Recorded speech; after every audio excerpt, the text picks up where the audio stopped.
نبی علیہ الصلوۃ والسلام نے افطاری کیسے کی اور نبی علیہ الصلوۃ والسلام کا روزہ کیسا ہوتا تھا؟ اللہ اکبر۔ اور نبی علیہ الصلوۃ والسلام کا روزہ کیسا ہوتا تھا؟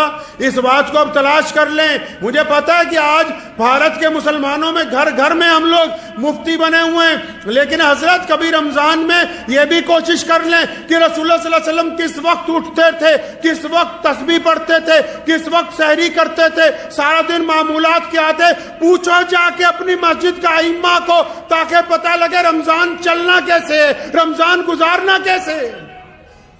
ہماری افطاریاں دیکھ لیجئے، آپ افطاریاں دیکھ لیں ہماری۔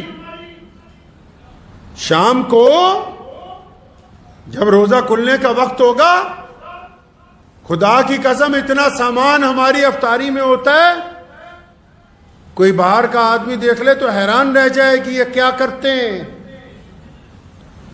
بہترین قسم کے کھانے، بہترین قسم کے پکوڑے، طرح طرح کی حلوے، طرح طرح کی میٹھی کھیریں، طرح طرح کی کھجوریں، طرح طرح کے پھل، طرح طرح کے شربت، طرح طرح کی کولگیٹ اور طرح طرح کی کیا کہتے ہیں اس کو، کولڈ ڈرنک۔ ہمارے پیارے نبی صلی اللہ علیہ وسلم نے روزہ کیسے کھولا؟ جتنی تیزی سے نگاہ لگائی ہے نا دسترخوان پہ، جس بوٹی پر تمہاری نگاہ ہے اس وقت مومن بنو گے جب اس کو اٹھا کے اپنے بھائی کو دو گے، کیونکہ رسول اللہ نے فرمایا جو اپنے لیے بہتر سمجھتے ہو وہ اپنے بھائی کے لیے سمجھو، تب تمہارا ایمان کامل ہونے والا ہے۔ تو پیارے نبی علیہ الصلوۃ والسلام کے پاس افطاری کے وقت کیا ہے بھائی؟ سونے کول کی ہے افطاری دے ٹائم۔ نبی علیہ الصلوۃ والسلام نے افطاری کیسے کی ہے؟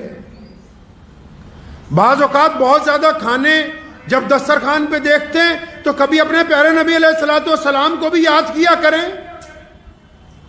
سیدنا فاطمہ الزہرا رضی اللہ تعالی عنہا، حضرت علی رضی اللہ تعالیٰ عنہ کی زوجہ، مولا علی رضی اللہ تعالیٰ عنہ کو کئی دن بعد مزدوری ملی، 4 یا 5 دن کا فاقہ لگاتار، 3 4 5 دن گزر گئے، چوتھے دن مزدوری ملی ہے، اور مزدوری کے بعد جو آٹا آیا اس کی روٹیاں بنی، حضرت مولا علی رضی اللہ تعالیٰ عنہ کو دی گئی، حسن و حسین کو دی گئی۔ سیدنا فاطمہ الزہرا نے اپنے حصے کی آدھی روٹی ایک کپڑے کے اندر لپیٹی، اس پر ایک ٹکڑا رکھا سالن کا، اور حضرت علی رضی اللہ تعالیٰ عنہ کو لپیٹ کے دی۔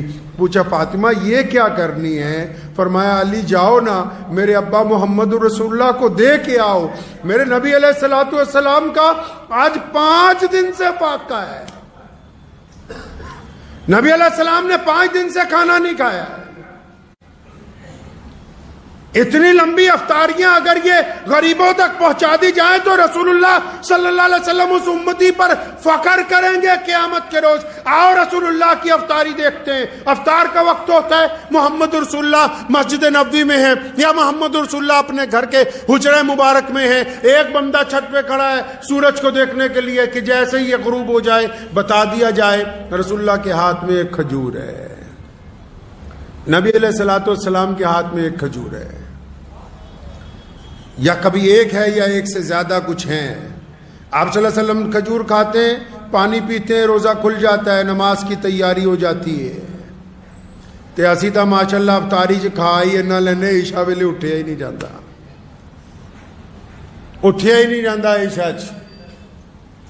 کبھی دودھ سے روزہ کھولا، نبی علیہ السلام کو پسند نہیں تھا کہ دسترخوان کے اوپر آگ سے بنی ہوئی چیزیں آئیں۔ افطاری کے دسترخوان پر نبی علیہ الصلوۃ والسلام نے آگ سے بنی ہوئی کوئی چیز کبھی تناول نہیں فرمائی، اور نبی علیہ الصلوۃ والسلام نے کبھی باسی کھانا نہیں کھایا، صرف ایک مرتبہ باسی روٹی کھائی فتح مکہ کی رات کو ام ہانی رضی اللہ تعالیٰ عنہ کے گھر، ورنہ فاقے سے رہتے تھے یا پھر تازہ کھانا کھاتے تھے۔ نبی علیہ الصلوۃ والسلام نے باسی کھانا نہیں کھایا۔ تو اس بات کو طے کر لیں کہ یہ رمضان خوبصورتی سے گزارنا ہے، گزاریں گے انشاءاللہ۔ خوبصورتی کہاں ہوتی ہے پتہ ہے؟ کئی کریمہ ملنڈے منہ تے ایدہ نہیں خوبصورت ہونا۔ چہرہ خوبصورت کرنا چاہتے ہیں؟ ایک صاحب میرے اپنے دادا مرحوم حضرت مولانا مفتی محمد احمد لدھیانوی رحمۃ اللہ علیہ کا واقعہ یاد آ گیا۔ تشریف فرماتے تو ایک صاحب آئے، فرمانے لگے حضرت وہ مجھے اپنی بیوی کا چہرہ اتنا خوبصورت نہیں لگتا، تھوڑی کالی ہے، تو کچھ علاج بتائیں اس کا۔ وہ سوچا حضرت بتا دیں گے کہ فلاں چندن رگڑ کے لگانا، یہ کرنا وہ کرنا. تو دادا مرحوم رحمۃ اللہ علیہ نے کہا کہ بیٹا تم اور تمہاری بیوی دونوں نماز پڑھتے ہو نہیں؟ نماز کی پابندی کریں اور اپنی زبان کو شکوے سے روک لو بس. آپ یقین مانیں کہ وہ بندہ 15-20 دن بعد آیا، کہنے لگا نماز کی برکت سے اب میری اہلیہ کے چہرے پر کشش ہے، اب اس کے چہرے پر نور ہے. بندہ جتنی مرضی سرخی پاؤڈر لگا لے، جب تک دل گندا رہے گا، جب تک عبادت میں یہ دل جھکے گا نہیں، جب تک کوڑا کرکٹ اس میں سے نکلے گا نہیں، جب تک من پاک نہیں ہوگا، چہرے پر تسلی آ نہیں سکتی ہے.